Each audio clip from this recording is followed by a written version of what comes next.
रामायण से जुड़े 13 रहस्य जिनसे दुनिया अभी भी अनजान है। रामायण का हिंदू धर्म में एक विशिष्ट स्थान है। मनुष्य जाति के जीवन और उनके कर्मों का विशेष प्रकार से रामायण में विवरण दिया गया है। इसमें भगवान राम और देवी सीता के जन्म एवं जीवन यात्रा का वर्णन है। हम में से अधिकांश लोगों को रामायण की कहानी पता है, लेकिन इस महाकाव्य से जुड़े कुछ ऐसे भी रहस्य हैं जिनके बारे में लोगों को जानकारी नहीं है। ऐसा माना जाता है कि मूल रामायण की रचना ऋषि वाल्मीकि द्वारा की गई थी, लेकिन कई अन्य संतों और वेद पंडितों जैसे तुलसीदास, संत एकनाथ इत्यादि ने भी इसके अन्य संस्करणों की रचना की है। हालांकि प्रत्येक संस्करण में अलग अलग तरीके से कहानी का वर्णन किया गया है, लेकिन मूल रूपरेखा एक ही है। ऐसा माना जाता है कि रामायण की घटना 4 थी और 5वीं शताब्दी की है। एक रामायण के हर 1000 श्लोक के बाद आने वाले पहले अक्षर से गायत्री मंत्र बनता है। गायत्री मंत्र में 24 अक्षर होते हैं और वाल्मीकि रामायण में 24,000 श्लोक है। रामायण के हर 1000 श्लोक के बाद आने वाले पहले अक्षर से गायत्री मंत्र बनता है। यह मंत्र इस पवित्र महाकाव्य का सार है। गायत्री मंत्र को सर्वप्रथम ऋग्वेद में उल्लिखित किया गया है। 2 राम और उनके भाइयों के अलावा राजा दशरथ एक पुत्री के भी पिता थे।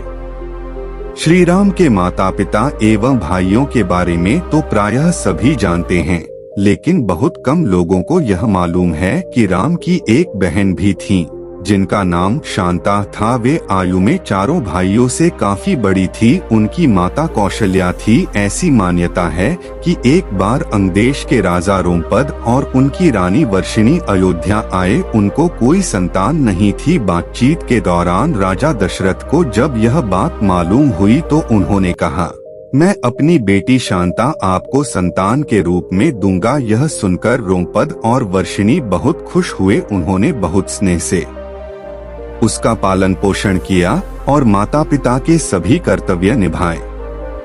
एक दिन राजा रोमपद अपनी पुत्री से बातें कर रहे थे।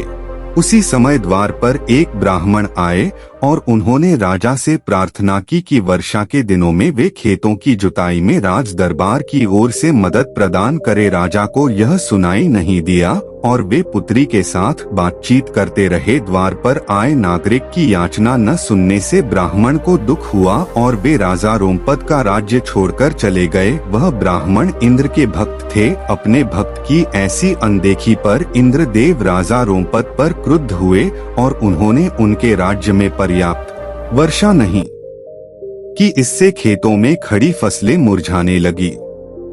इस संकट की घड़ी में राजा रोमपद ऋष्यशृंग ऋषि के पास गए और उनसे उपाय पूछा। ऋषि ने बताया कि वे इंद्रदेव को प्रसन्न करने के लिए यज्ञ करें। ऋषि ने यज्ञ किया और खेत खलिहान पानी से भर गए। इसके बाद ऋष्यशृंग ऋषि का विवाह शांता से हो गया और वे सुखपूर्वक रहने लगे। बाद में ऋष्यशृंग ने ही दशरथ की पुत्र कामना के लिए पुत्र कामेष्टि यज्ञ करवाया था। जिस स्थान पर उन्होंने यह यज्ञ करवाया था वह अयोध्या से लगभग 39 किमी पूर्व में था और वहां आज भी उनका आश्रम है और उनकी तथा उनकी पत्नी की समाधियां है। 3 राम विष्णु के अवतार हैं, लेकिन उनके अन्य भाई किसके अवतार थे? राम को भगवान विष्णु का अवतार माना जाता है, लेकिन आपको पता है कि उनके अन्य भाई किसके अवतार थे? लक्ष्मण को शेषनाग का अवतार माना जाता है, जो क्षीर सागर में भगवान विष्णु का आसन है, जबकि भरत और शत्रुघ्न को क्रमशः भगवान विष्णु द्वारा हाथों में धारण किए गए सुदर्शन चक्र और शंखशैल का अवतार माना जाता है। 4 सीता स्वयंवर में प्रयुक्त भगवान शिव के धनुष का नाम। हम में से अधिकांश लोगों को पता है कि राम का सीता से विवाह एक स्वयंवर के माध्यम से हुआ था। उस स्वयंवर के लिए भगवान शिव के धनुष का इस्तेमाल किया गया था, जिस पर सभी राजकुमारों को प्रत्यंचा चढ़ाना था। लेकिन बहुत कम लोगों को पता होगा कि भगवान शिव के उस धनुष का नाम पिनाक था। 5 लक्ष्मण को गुदाकेश के नाम से भी जाना जाता है। ऐसा माना जाता है कि वनवास के 14 वर्षों के दौरान अपने भाई और भाभी की रक्षा करने के उद्देश्य से लक्ष्मण कभी सोते नहीं थे। इसके कारण उन्हें गुदाकेश के नाम से भी जाना जाता है। वनवास की पहली रात को जब राम और सीता सो रहे थे तो निद्रा देवी लक्ष्मण के सामने प्रकट हुई। उस समय लक्ष्मण ने निद्रा देवी से अनुरोध किया कि उन्हें ऐसा वरदान दें कि वनवास के 14 वर्षों के दौरान उन्हें नींद न आए और वह अपने प्रिय भाई और भाभी की रक्षा कर सके। निद्रा देवी इस बात पर प्रसन्न होकर बोली कि अगर कोई तुम्हारे बदले 14 वर्षों तक सोए तो तुम्हें यह वरदान प्राप्त हो सकता है। इसके बाद लक्ष्मण की सलाह पर निद्रा देवी लक्ष्मण की पत्नी और सीता की बहन उर्मिला के पास पहुंची। उर्मिला ने लक्ष्मण के बदले सोना स्वीकार कर लिया और पूरे 14 वर्षों तक सोती रही। 6 उस जंगल का नाम जहां राम, लक्ष्मण और सीता वनवास के दौरान रुके थे। रामायण महाकाव्य की कहानी के बारे में हम सभी जानते हैं कि राम और सीता लक्ष्मण के साथ 14 वर्षों के लिए वनवास गए थे और राक्षसों के राजा रावण को हराकर वापस अपने राज्य लौटे थे। हम में से अधिकांश लोगों को पता है कि राम, लक्ष्मण और सीता ने कई साल वन में बिताए थे, लेकिन कुछ ही लोगों को उस वन के नाम की जानकारी होगी। उस वन का नाम दंडकारण्य था जिसमें राम, सीता और लक्ष्मण ने अपना वनवास बिताया था। यह वन लगभग 35,600 वर्ग मील में फैला हुआ था, जिसमें वर्तमान छत्तीसगढ़, उड़ीसा, महाराष्ट्र और आंध्र प्रदेश के कुछ हिस्से शामिल थे। उस समय यह वन सबसे भयंकर राक्षसों का घर माना जाता था, इसलिए इसका नाम दंडकारण्य था, जहां दंड का अर्थ सजा देना और अरण्य का अर्थ वन है। 7 लक्ष्मण रेखा प्रकरण का वर्णन वाल्मीकि रामायण में नहीं है। पूरे रामायण की कहानी में सबसे पेचीदा प्रकरण लक्ष्मण रेखा प्रकरण है, जिसमें लक्ष्मण वन में अपनी झोपड़ी के चारों ओर एक रेखा खींचते हैं।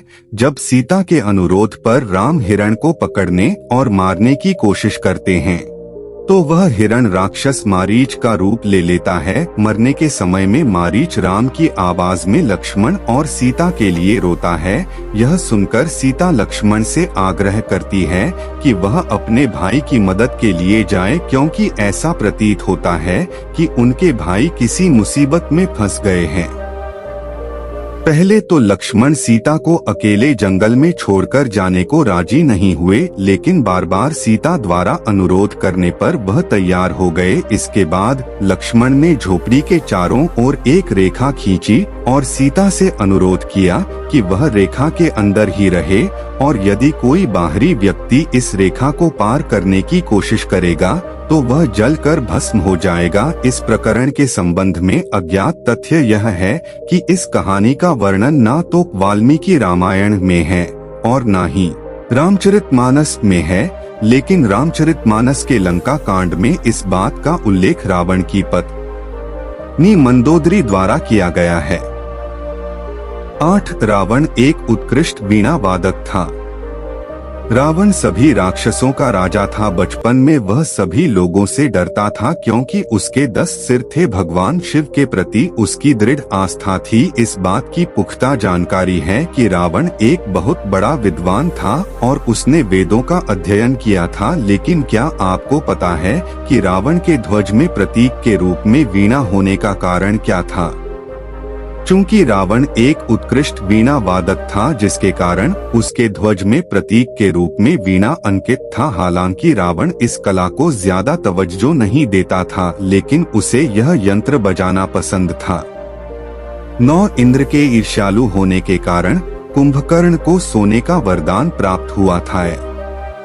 रामायण में एक दिलचस्प कहानी हमेशा सोने वाले कुंभकर्ण की है। कुंभकर्ण रावण का छोटा भाई था, जिसका शरीर बहुत ही विकराल था। इसके अलावा वह पेटू, बहुत अधिक खाने वाला भी था। रामायण में वर्णित है कि कुंभकर्ण लगातार 6 महीनों तक सोता रहता था और फिर सिर्फ एक दिन खाने के लिए उठता था और पुनः 6 महीनों तक सोता रहता था।